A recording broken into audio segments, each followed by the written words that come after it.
Hola, soy José Bianco y esto es Tu Campaña al Paso, un podcast de Syngenta para brindar herramientas que potencien el rendimiento de tus cereales. Nos acompaña una eminencia académica, Daniel Miralles, profesor de la Cátedra de Cereales de la Facultad de Agronomía de la UBA y especialista en estos cultivos. Y en este primer episodio vamos a aprender cómo aprovechar las bondades o las inclemencias del clima para el manejo de cultivos. Arranquemos. Vamos a empezar. Obviamente a mí me toca co-conducir en este caso con Daniel, un bastonero de lujo, por lo que ya estuvimos hablando, y les voy a hablar de la parte meteorológica. Además, no somos solo dos caras bonitas, Daniel. Tenemos que dar nuestra información. Una cara bonita. Dos. Y vamos les decía, a meternos de lleno con lo que tiene que ver con el pronóstico de mi parte, que es por qué se nombra tanto la niña. Acá atrás ya me están hablando de qué pasa con el niño que se viene. Bueno, de a poquito, vamos a ir de a poco analizando primero lo que pasó, viendo el estado actual y qué puede pasar con las lluvias en los próximos días. ¿Para qué? ¿Para qué esa información meteorológica, Dani? Vamos a ver cómo esa información repercutió en los cultivos de trigo y de cebada. Vamos a hablar un poquito de los dos cultivos, los dos cereales de invierno más importantes de Argentina. Y bueno, a contar un poco a la audiencia cómo está transcurriendo esta campaña. Que no se está dando de manera igual en los tres lugares que vamos a ver. Dentro de la provincia de Buenos Aires hay bastante variación. Exacto. Cada región, un poco de las que vamos a recorrer, tiene una problemática que no es la misma para todas. Y bueno, empecemos, si te parece. Dale, vamos a meternos con lo que tiene que ver con las lluvias de los últimos meses. Vamos a ir bien atrás para entender un poco de cómo estaba el suelo, que lo vas a decir vos, Dani, en el momento de la siembra, cómo venía siendo la reserva de agua. Pero empecemos a ver para arriba, a entender cómo cayó la lluvia de los últimos meses. Y para eso vamos a estar acompañándonos, apoyándonos en algunos datos que tienen que ver con las estadísticas. ¿Qué es una anomalía, para que se entienda? Una anomalía es cuánto un valor se corre de la normalidad, ¿no? Es anómalo, algo distinto a lo habitual. Y vamos a intentar entender qué es lo que pasó desde marzo con las lluvias, cuán anómalas fueron. Bueno, en marzo, en la provincia de Buenos Aires, en la franja central y parte del noroeste, un poco más de lluvia de lo habitual. Eso se corrió hacia el sur en abril, mientras que el resto de la provincia tuvo cierta normalidad. Pero a partir de mayo empezaron los sacudones, lo que en un mapa se pintaría de marrón, la falta de agua para la provincia de Buenos Aires, salvo en el extremo sudoeste, en mayo que sí llovió. Después vino un junio un poco disímil entre lo que pasó en el centro y el sudeste, que van a ver en un ratito un poquito mejor a Tandil que a Junín y a Pehuajó, que son las ciudades que vamos a tomar puntualmente para generalizar algunos kilómetros alrededor de esas ciudades. Y después vino un julio seco, muy seco, sin una gota para Junín y un agosto seco en todo el país, que es algo que se está lamentablemente generalizando. Si analizamos la precipitación del invierno y nos concentramos entre lo que cayó entre abril, ustedes dirán, abril todavía no es invierno, bueno, entre abril y agosto, de todas maneras, si uno promedia todos los valores de lluvia, va a encontrar entre abril y agosto déficit un poco más marcado sobre el norte de la provincia de Buenos Aires y hasta inclusive algún exceso pequeño en el sur de la provincia. O sea que está bastante partida la anomalía de lluvia entre norte y sur. Y ahora sí, yéndonos a los lugares por lugar, empecemos a analizar lo que le pasó a la precipitación en Junín, ¿no? En donde se va a notar que desde marzo, con valores por encima de lo normal, bien marcados, con casi 300 milímetros en el mes de marzo, ahí la cosa se revierte y empezamos a tener valores para abril, mayo y para julio particularmente, siendo mayo y julio los dos meses más raros, con mayor faltante de agua, que todo se derrumbó, ¿no? Seguramente Daniel nos va a contar un poco cómo repercutió esta humedad en el suelo, pero en cuanto a las lluvias, marzo fue el quiebre y a partir de abril y hasta agosto inclusive, salvo algunas lluvias un poquito esperanzadoras en junio, la cosa estuvo deficitaria. Y acá nos vamos a ir para estar en la normalidad, entre abril y septiembre tendría que haber llovido 120 milímetros más en la zona de Junín, o sea que están con un faltante de agua. Nos vamos ahora a Pehuajó a analizar lo que sucedió en los últimos meses y algo parecido, obviamente, son zonas que meteorológicamente hablando no están tan alejadas, pero sin embargo estamos hablando también de que le están faltando casi 100 milímetros de agua para estar en un año normal o en un invierno normal. Marzo tuvo valores por encima de las precipitaciones lógicas, casi el doble, un poco más del doble, y después empieza a comportarse normal en abril, deficitario en mayo, junio normal, pero claro, normal en invierno, a ver, tampoco es que es una temporada de lluvia, ¿no? Pero cuando te falta ese alivio, ese olor a humedad en invierno, es cuando empiezan los problemas. Entonces, también cayó dentro de la zona deficitaria, como le venía diciendo, con un julio prácticamente sin precipitación y un mayo también muy, muy seco. Septiembre tuvo un esbozo de alguna lluvia, no más que eso, pero en algunos casos es salvador. Después nos vas a contar, Dani. Y por último, para cerrar este análisis rápido de la lluvia, nos vamos a Tandil, en donde, como veíamos en la información inicial, o les contaba inicialmente, el sudeste de la provincia de Buenos Aires tuvo menos lluvia que el sudoeste, en términos relativos a lo normal, pero de todas maneras bastante bien, ¿no? No tuvo esos picos de marzo, sí tuvo valores por arriba en marzo y abril, y después se mantuvo con cierta lógica, con algunas lluvias en julio y agosto que lo posicionan en cuanto a agua caída de precipitación, digo, del suelo para arriba, o en el pluviómetro, lo ubica dentro de la normalidad. Pero ahora quiero que todo esto lo procese, lo meta Daniel en su cabeza y nos explique esto cómo afecta al cultivo. Veamos qué pasó en el suelo entonces. Vamos a ver cómo es la foto, en realidad una secuencia de cómo estaba el agua en el suelo cuando arrancamos, como bien dijiste, José. Buen marzo. Marzo sí, bueno, mucha lluvia. Exactamente, y eso fue bueno para los cultivos porque previo a la siembra permite una recarga del perfil. Y así arrancamos, cuando uno mira los mapas de Argentina a lo largo del tiempo, se ve una recarga inicial del perfil muy buena, incluso igual que la campaña anterior, que partimos con muy buenas lluvias, y pasó algo parecido a lo que pasó este año, pero si vemos fotos de mediados de mayo o junio. De los campos. Del suelo, exacto, del agua útil en el perfil, que es lo que va a tomar el cultivo. Arrancamos fenómeno, un mapa de ese tipo en el servicio meteorológico, que cualquier persona puede ver, podría verlos en colores azules o verdes. Y a medida que transcurre el tiempo, ya pasando agosto, como vos bien explicás, las lluvias fueron mermando, el agua en el suelo fue reduciéndose y llegamos a hoy, a la foto de hoy, a una situación un poco complicada. Digamos. ¿Querés ver caso por caso y lo vamos analizando cómo fue la variación de ese agua útil en el suelo, ¿no? Dale, vamos al primer caso, que era la zona centro. Vamos a compartirlo. Exacto, ahí tenemos Junín, que es lo que vos nombraste. Si uno mirara la dinámica de agua en el suelo, algo que está bueno aclararlo para la audiencia, es que el cultivo puede tomar agua entre dos puntos o dos niveles, que es desde el punto de marchitez permanente hacia lo que llamamos capacidad de campo. En ese segmento, por decirlo así, de agua en el suelo, es donde las raíces pueden extraer el agua y pueden hacer crecer el cultivo.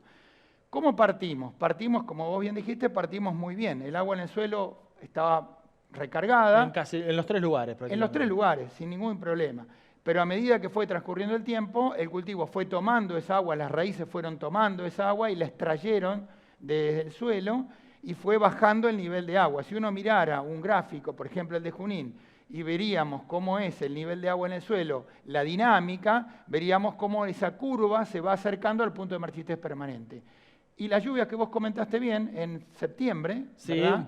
un poco de lluvia se entiende después de la seca importante. Exacto. Muy poco, cuando uno mira o sigue esa curva, en el caso de Junín, va a ver que se recupera y entra esa absorción de agua en el suelo, entra en una zona verde, vamos a llamarle, que es lo normal donde el cultivo puede tomar esa agua.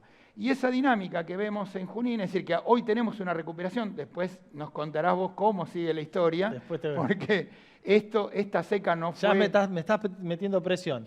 Hoy más temprano detrás de cámara me preguntaban por el niño dentro de un año, pero vos ya querés que llueva un poco más, me estás pidiendo agua. Yo pediría agua, sin duda. Si uno mira las figuras, estamos no tan mal, podríamos estar peor si no hubiera llovido, pero cuando uno ve ese gráfico de falta de agua, en los lotes, cuando uno los recorre, es una falta de lo que llamamos macollos. Es decir, muchas veces la planta que tiene que producir esos macollos para dar espigas, la realidad es que si falta agua no los va a producir en la misma cantidad. Y eso puede atentar contra el rendimiento final. Después, si querés, lo ampliamos un poquito más. Pero si vamos a la otra zona que vos comentaste, José, que era Peguajó, la situación en Peguajó es relativamente parecida. Vos un poco lo describiste. Los suelos son similares y la lluvia fue similar si se quiere, pero también repercute el tipo de suelo que hay, ¿no? Correcto, muy buena pregunta. Ya estás cercano a la agronomía.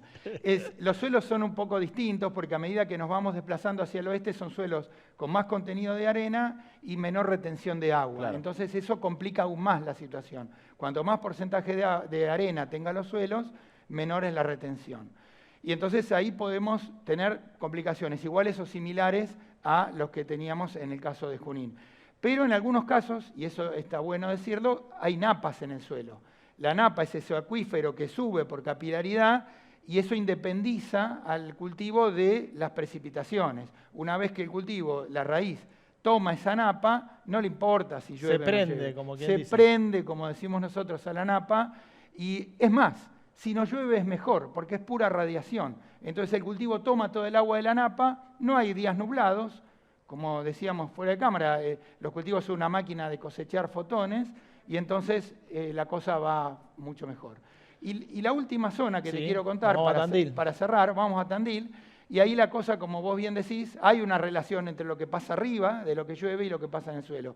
Ahí nunca las curvas, si la vemos, en un cultivo sembrado de trigo, de cebada, sembrado temprano, la curva nunca tocó el punto de marchitez permanente. Siempre se mantuvo, la curva de absorción de agua útil, digamos, se mantuvo en la zona normal, de la normalidad. Ahí no hubo tantos problemas. Obviamente los suelos también, a medida que nos desplazamos al sudeste, que puede haber problemas de profundidad como la Tosca, como es el caso en muchos lugares que hay en Tandil, pero ahí también tenemos los suelos más profundos, como los suelos costeros de Necochea o de muchas zonas de Balcarce, zonas adyacentes, ¿no? Bueno, si te parece, me surgen preguntas, pero te las voy a hacer en el momento de las preguntas. Me tengo que anotar mentalmente. Te iba a preguntar cuál puede haber sufrido más de los dos cultivos que hablaste, trigo, cebada. Si querés lo dejamos para después. A mí me preocupa otro tema. Sí, ya sé. Vamos a analizar uno de los temas más importantes, que es lo que está pasando con las temperaturas. Después vamos a hablar de la Niña.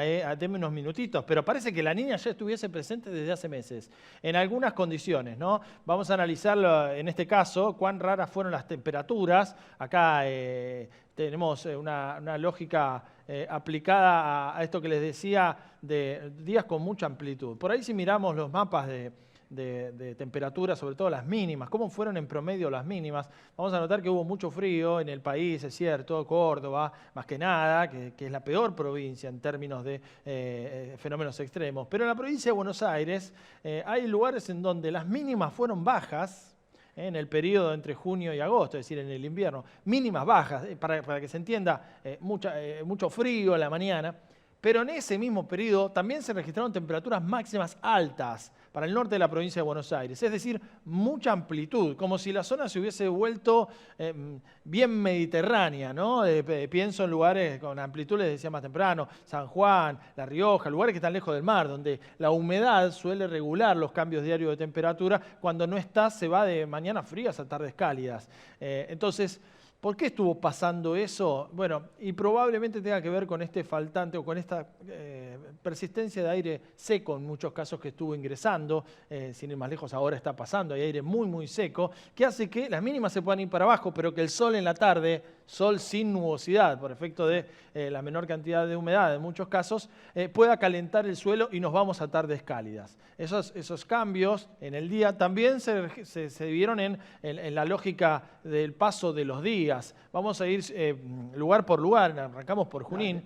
Y vamos a concentrarnos en los momentos en los que se registraron pulsos de aire muy frío y pasajes a los pocos días de aire muy caliente o aire atípicamente cálido para la época. Caliente no hay nada en invierno, pero anómalamente cálidos. Si nosotros empezamos a analizar las heladas, que me parece, Daniel, el dato por ahí más interesante, si nos quedamos en Junín, empezaron un poco antes de la prevista. Y acá hay que hacer una aclaración. Nosotros los meteorólogos le decimos heladas al bajo cero, ¿no? Exacto.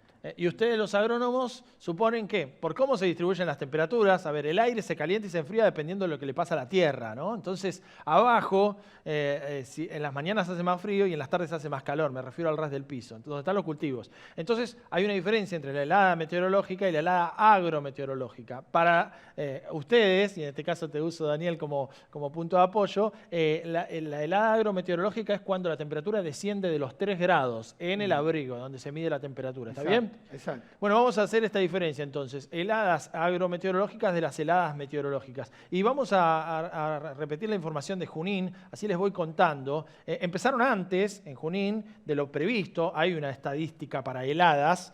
En cuanto a las heladas agrometeorológicas, es decir, la primera vez que caímos debajo de los 3 grados, fue el 7 de abril. Ustedes dirán, ¿esto es antes o después de lo previsto? Antes, porque lo lógico, en promedio, es que empiecen el 23 de abril. No es un relojito la atmósfera, pero en algo hay que basarse. En este caso, la anticipación de las llegadas de las heladas, que era, no siempre lo es, indicativo de que este año iba a tener más heladas de lo habitual. Y así fue.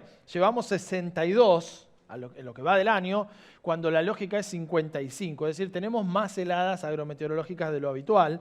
Y en cuanto a las meteorológicas, la primera se tiene que dar el 17 de mayo y se dio el 26 de mayo. Una rareza, se vio un poquito después la helada meteorológica que la otra. Se registraron 24 bajo cero, mañanas bajo cero, cuando en todo el año hay 24. O sea, ya nos gastamos el cupo de heladas, se puede decir. O sea que este 2020 y este invierno de 2020 será especialmente frío en cuanto a los valores mínimos de temperatura para la gente de Junín. Un año fresco, podemos decir. Un año, sí. Helador. Exacto.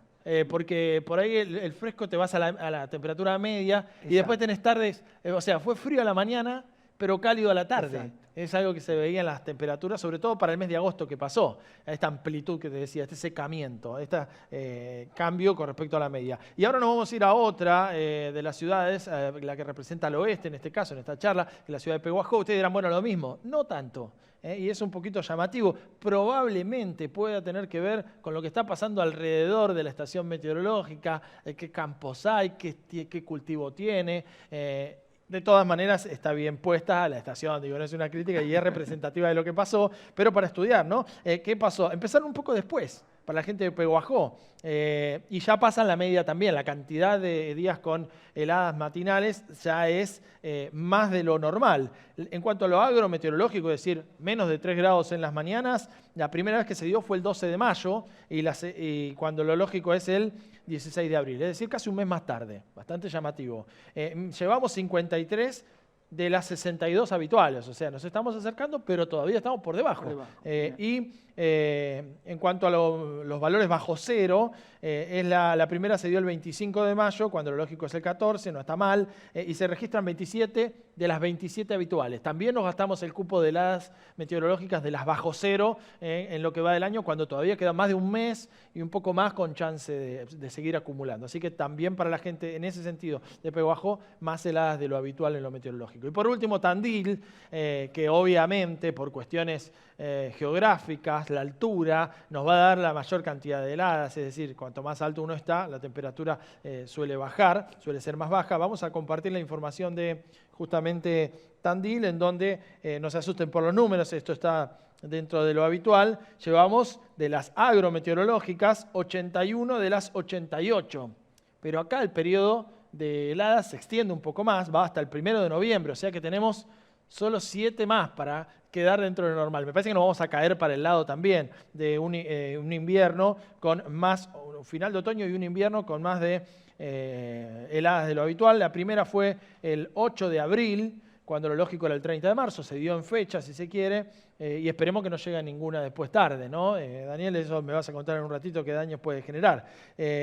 Lo importante es que de todos estos casos que vimos, el gran porcentaje de los casos de heladas no se dieron de manera seguida, no se dieron 10 días de heladas, sino que se dieron con temperaturas por arriba de cero el día anterior, es decir, cambios bruscos, y muchos. O sea, fuerte alternancia, ¿qué es esto que te decía? No fueron ingresos de aire frío que se quedaron. ¿Eso le permite a la planta alguna reacción? Digo, que el frío venga seguido. Yo, si querés, te lo cuento ahora, ya que estamos con ese tema. Ese es un punto que vos nombraste muy importante, porque mientras la planta cuando recibe, lo que vos nombraste son lo que nosotros llamamos heladas en pasto, tempranas. Estas heladas tempranas, si uno recorrería un lote y ve cómo está el cultivo después de una helada, esta que vos nombrás, lo que vería es un cultivo totalmente seco, ¿no? Que es, si un productor lo recorre, un técnico vería un cultivo totalmente seco. Ese cultivo totalmente seco perdió todo el área foliar. Si los días anteriores, por ahí después lo vamos a charlar con los chicos en las zonas, pero si los días anteriores vinieron más cálidos y después hubo una helada como la que vos nombraste, una helada agrometeorológica con -3 en el abrigo, eso es mortal para el cultivo, porque el cultivo no tiene lo que nosotros llamamos una aclimatación previa. Entonces, cuanto más esté expuesto a esos cambios bruscos que vos nombrás de temperatura, o máximas un poco más altas y mínimas más bajas, la respuesta del cultivo es más dramática, por decirlo de alguna manera. Lo que ocurre es que el cultivo va a quedar en un estado mucho más dañado. O sea, muy expuesto. Cuando los cambios son bruscos, el cultivo queda expuesto. Queda expuesto porque no tiene ninguna chance de aclimatarse a eso que está viniendo y tiene una alta tasa de crecimiento, las hojas crecen muy rápido por la temperatura, si hubiera agua todavía más rápido, y termina en una situación que uno la ve y dice, este cultivo lo tengo que resembrar. No es así, porque en realidad, primero que hay dos cosas, primero que lo vamos a charlar luego en las zonas, hay diferencia entre los materiales, entre las especies primero, cebada es distinta a trigo, cebada es más susceptible en pasto que trigo en términos generales, pero dentro de los dos cultivos hay diferencia entre cultivares, o sea, no todos los cultivares de trigo o de cebada tienen la misma sensibilidad. Y eso es un punto que me gustaría charlarlo en las zonas. Y un poco para cerrar este tema, si uno de alguna manera fuera ese día a ver cómo quedó el cultivo y lo veríamos completamente seco, uno puede decir, ¿qué hago? ¿Lo resiembro? Si uno mira cómo quedó, recorrería el lote y dice, esto es un desastre. Pongámosle, lo recorrió, no sé, mediados de agosto y ve esto. La realidad es que mientras la helada no sea tan dura para matar ese ápice de crecimiento que está por debajo del suelo, alrededor de... Estamos siempre hablando de heladas en pasto en macollaje, ¿no es cierto? Cuando el cultivo está macollando todavía no encañó. Entonces el ápice está por debajo del suelo, 2 centímetros aproximadamente, y si fuera un mes después, dijimos el 15 del 8, fuera el 15 del 9, luego de la helada, ese mismo lote lo vería totalmente recuperado. Si no hubiera, podrían faltar plantas, algunas plantas se han muerto, pero lo vería bien. Entonces, el cultivo se va a recuperar. Ese es un punto que es importante. Hoy en la mayoría de las zonas donde la helada no fue tan fuerte, por decirlo de esta manera, el cultivo se han recuperado, afortunadamente. Ya vimos cómo las temperaturas y las precipitaciones pueden modificar las decisiones del productor. Pero queda la pregunta del millón: ¿qué clima nos espera en esta campaña? Veamos el pronóstico y el potencial de rendimiento de las localidades del centro norte, centro oeste y sudeste de la provincia de Buenos Aires. Vamos a empezar a meternos un poco con esto que yo te contaba, la niña, ¿no? Si hay que ponerle un título a los predictores, a los forzantes que tiene la atmósfera, ahora les voy a explicar un poco cómo se hacen este tipo de pronósticos, pero lo que sobresale en cualquier portal, si uno pone clima, campo, 2020, y sobre todo en los últimos 2-3 meses, es justamente la aparición de la niña, un fenómeno que todos los que están viendo esta charla ya conocen. Por ahí sabemos más de los niños, porque fueron más a lo largo de la historia. Las niñas son, si se quiere, entre sí muy disímiles, y en particular cuando uno analiza a este fenómeno, a este calentamiento o enfriamiento, dependiendo de en qué lugar del Pacífico se dé el calentamiento, le ponemos niño o niña. En este caso estamos viendo un enfriamiento sobre la parte central y el este del Océano Pacífico, conocido como niña, que casi todos los centros meteorológicos del mundo, salvo los australianos, que son los menos flexibles, los más obtusos a la hora de catalogar este fenómeno, lo ponen en alerta. Por eso puse, este es el único centro meteorológico que ya no tumbó la aguja hacia la niña decididamente, con un promedio de 5 meses por debajo de un umbral, a veces medio grado, a veces 4 décimas, ya podemos decir que la niña está en marcha. Lo que les dije, lo malo para los meteorólogos, para los pronosticadores, para los que pronostican cómo va a estar la próxima estación, es que las niñas entre sí son muy disímiles, y eso lleva a quitarle un poco de confianza al pronóstico. A mí me gusta decir que el pronosticador, el meteorólogo, que te viene y te habla todos los días con la misma seguridad, o bien no sabe cómo manejar el riesgo de un pronóstico que puede ser equivocado, o bien está no hablando con seguridad de lo que habla. Hay que presentar ciertas incertezas cuando las condiciones no son tan claras. Les propongo compartir un poco esas imágenes que vamos a ir explicando para ustedes que nos están escuchando lo tengan en claro. Hay varias maneras de hacer este pronóstico. Uno es darle las condiciones iniciales a un modelo y que simule cómo va a estar el tiempo en los próximos meses, promediar y sacar mapas, ¿no?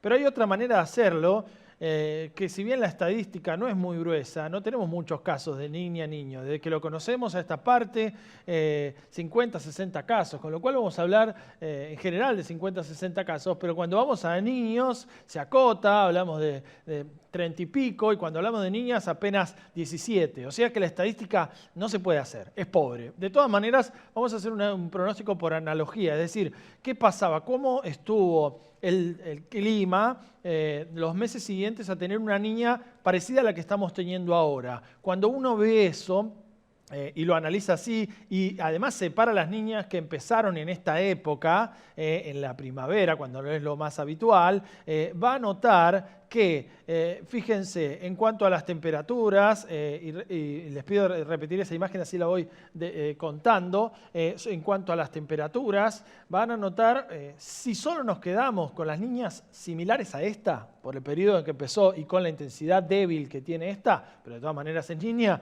vamos a notar temperaturas más bajas en el sur de la provincia de Buenos Aires. ¿Eso implica que esto va a pasar? No, estamos comparando con los que ya conocemos, con los que tenemos hasta ahora en la estadística flaca, por cierto. Y en cuanto a la lluvia, como la mayoría de las niñas, la señal más marcada es en el litoral, al igual que los niños. Bueno, ¿qué marca? Claramente los 5 casos parecidos a estos, 84, 88, 93, 99 y la más reciente, 2017, un faltante de precipitación con respecto a los valores normales para la provincia de Buenos Aires, especialmente en el centro y en el norte. Noten que no tanto en las zonas costeras, puede deberse en parte a falta de la precipitación, a falta de estaciones, digo, o en parte a que alguna precipitación por fenómenos locales como chaparrones costeros minimice ese impacto. Así que la gente de Tandil ahí puede estar en mejores perspectivas en lo que es la acumulación de lluvia. Entonces, repito, es muy endeble este tipo de pronósticos por comparación y cuando los casos son muy pocos. Pero concentrémonos ahora en el segundo grupo, que eran las niñas que tenemos en este siglo, en el siglo XXI, es decir,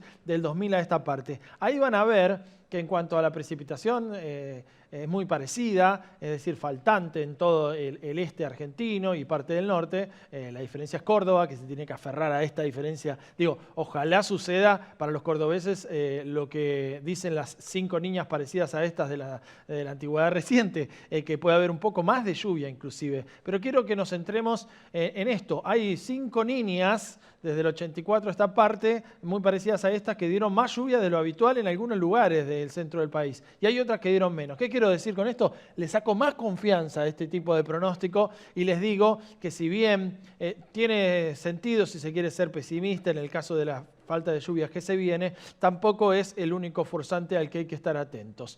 Todos los pronósticos dan la niña ya establecida y que se va a quedar al menos 4 o 5 meses más. Estamos hablando de la salida ya por el comienzo del 2021 y no se ve un cambio abrupto hacia otro patrón de calentamiento, como podría ser, no nos vamos a caer abruptamente en un niño, ¿está bien? O sea que de la niña débil, por cierto, nos vamos a una especie de neutralidad en el comienzo del año que viene.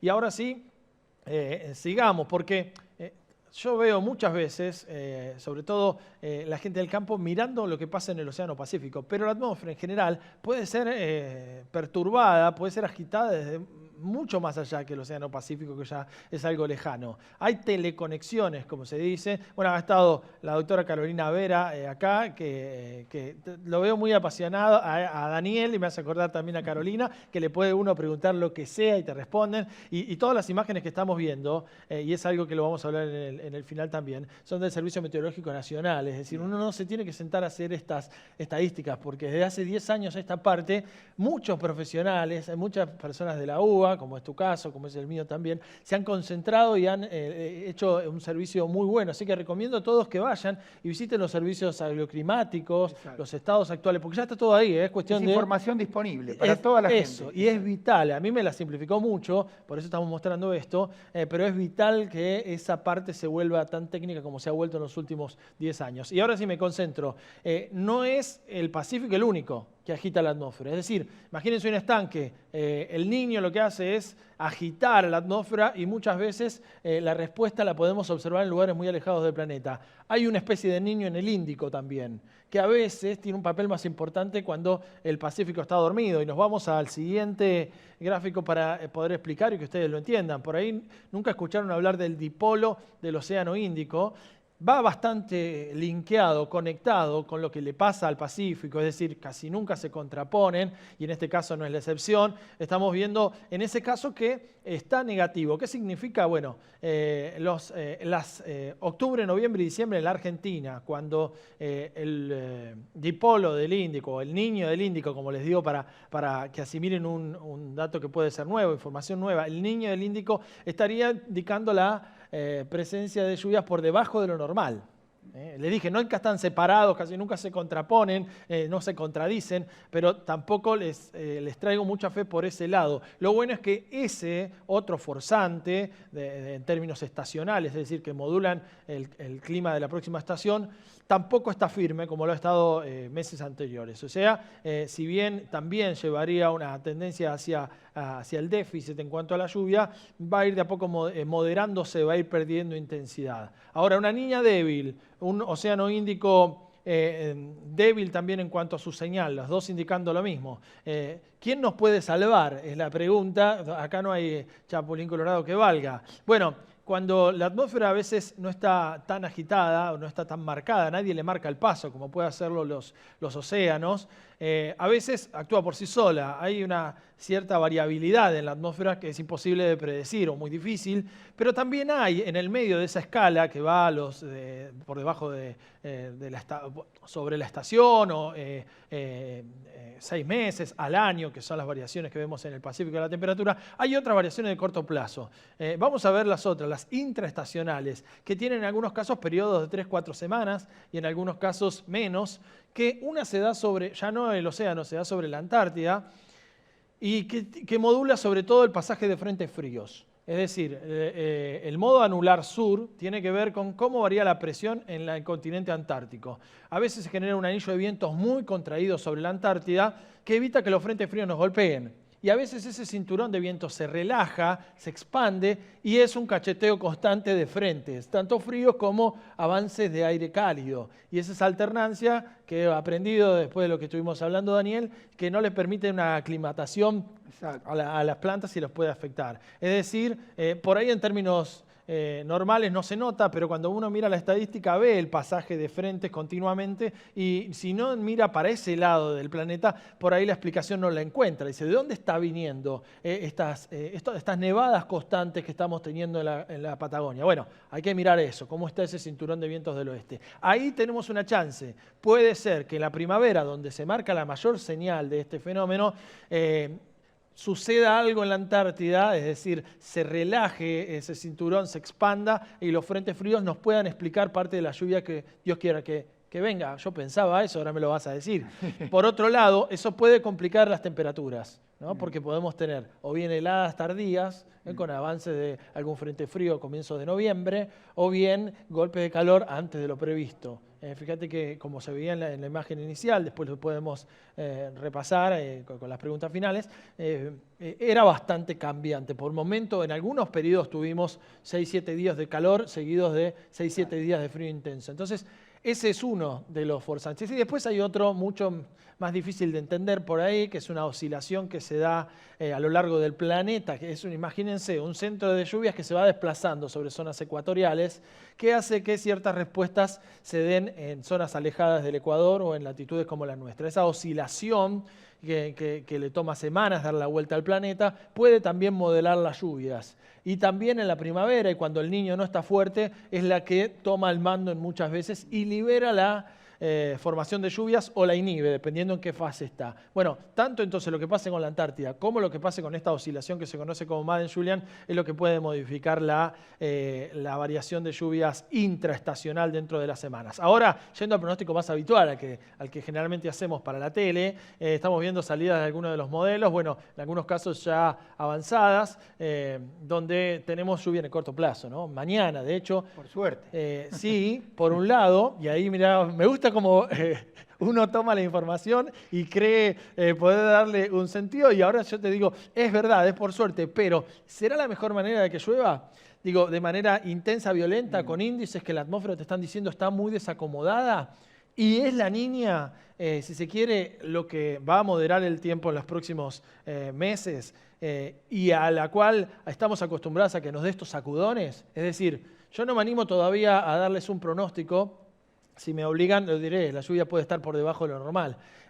Y si se da, puede darse con eventos puntuales, como vamos a tener mañana, como tuvimos hace un mes, con esa lluvia de fines de agosto. Entonces, por ahí las lluvias se apartan por debajo de lo normal, es cierto, pero estemos muy atentos porque la Niña suele estar acompañada de eventos puntualmente extremos, que entiendo que no es lo mejor, ¿no? Para el campo, digo, para el suelo, que le llueva de golpe lluvias intensas. Sin duda, José. Lo que pasa es que cualquier número dividido 0 tiende a infinito. Sí, por Entonces, mejor que nada y no tener lluvias. Sin duda, lo mejor es para que el suelo pueda infiltrar lluvias constantes, de poca intensidad y repartidas. Pero el problema es que, como bien dijeron, en cada una de las zonas estamos entrando en los periodos críticos del cultivo, que va entre esta última etapa del elongamiento del tallo, que llamamos, hasta que aparece esa espiga, en el caso de cebada y trigo, y entonces todo ese periodo, prácticamente cuando el cultivo termina su elongación hasta una semana después de la floración o de la espigazón, es un periodo muy clave. Entonces, si no tenemos lluvias, el cultivo va a sufrir mucho esa falta de precipitaciones. Además, porque está en el punto máximo de tomar el agua del suelo. Es decir, vos pensás que un cultivo está más o menos puede tomar 5 milímetros por día. Un cultivo normal, bien desplegado y con materia verde en condiciones. Entonces, ahí ya en unos pocos días necesitas muchos milímetros para sostenerlo. Claro, bueno, puntualmente, y yendo al caso de las próximas horas, algo que también suele pasar en la Niña, son muy disímiles las lluvias, son tan puntuales, la humedad llega tan a cuentagotas, que en muchos casos podés tener fuertes variaciones, pero lo de mañana particularmente, no quiero volverme muy puntual con un fenómeno que debiéramos verlo más a mayor escala, pero va a modificar sin duda las lluvias de la salida de este invierno. Pueden darse acumulados de 40 a 50 milímetros puntualmente, pero con la chance de tener mucha intensidad y hasta inclusive algo de granizo sobre el norte de la provincia de Buenos Aires, sur de Santa Fe y sobre Córdoba. Es una situación de tiempo que en algún lugar se puede volver severa. Por eso digo, hasta ahora todo indica que tiene 4 patas, ladra y mueve la cola, ¿no? Pero de todas maneras quiero dejar dicho esto para cerrar las perspectivas climáticas. Es cierto, la Niña está. Nadie más está levantando la mano. Es probable que alguno de los fenómenos que te decía, de escalas más cortas, terminen modificando esa perspectiva de falta de lluvia, pero de todas maneras le quito confianza al pronóstico. Yo mismo, no va en detrimento de mi trabajo, es al revés. Es para que el día de mañana yo venga con confianza y ustedes me digan, ok, ¿está todo claro? Sí, esta vez sí. Pero para la Niña, repito, la falta de lluvia es muy probable. De todas maneras vamos a tener eventos puntuales, ojalá. Bueno, vos me dirás que la lluvia esta ayude. ¿Y después qué tiene que pasar con la lluvia?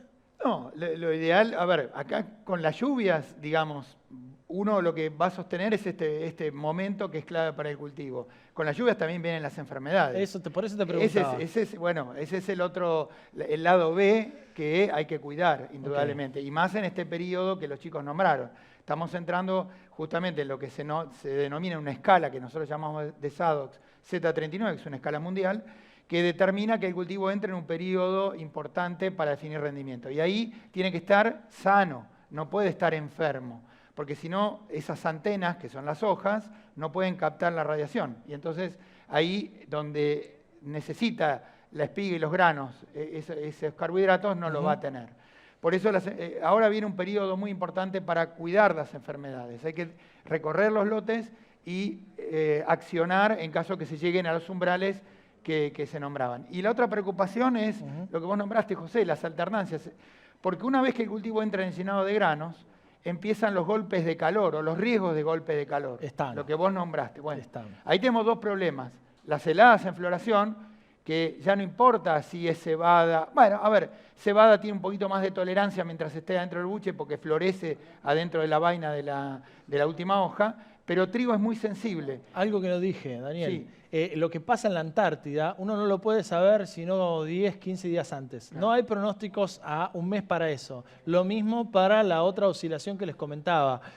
Omití decirlo. Entonces, eso es lo que vamos a necesitar estar semana a semana viendo cómo varían esos dos. Sobre todo, por lo que vos me mencionás, lo que puede modificar fuertemente los ingresos de aire frío o los retrocesos de aire cálido del norte es justamente este modo que, el modo anular sur de la Antártida que te comentaba, que en primavera es cuando toma mayor importancia y cuanto más muestras da, cuando más señal presenta. Y si viene sin lluvias, que viene un periodo seco, la demanda del ambiente es mucho mayor y es más dañino para el golpe de calor, por lo que vos decías, José, que parece que seguimos con esta línea prolongada, y para lo mismo para las heladas, ¿no? Es mucho más complejo tener esas heladas combinadas con falta de lluvia o poca humedad ambiental. Hasta acá pudimos ver cómo las precipitaciones y las temperaturas fueron afectando al cultivo de trigo y cebada. Te invitamos en nuestro próximo episodio a escuchar cómo esto impacta en 3 regiones productivas diferentes de la provincia de Buenos Aires. Gracias por acompañarnos.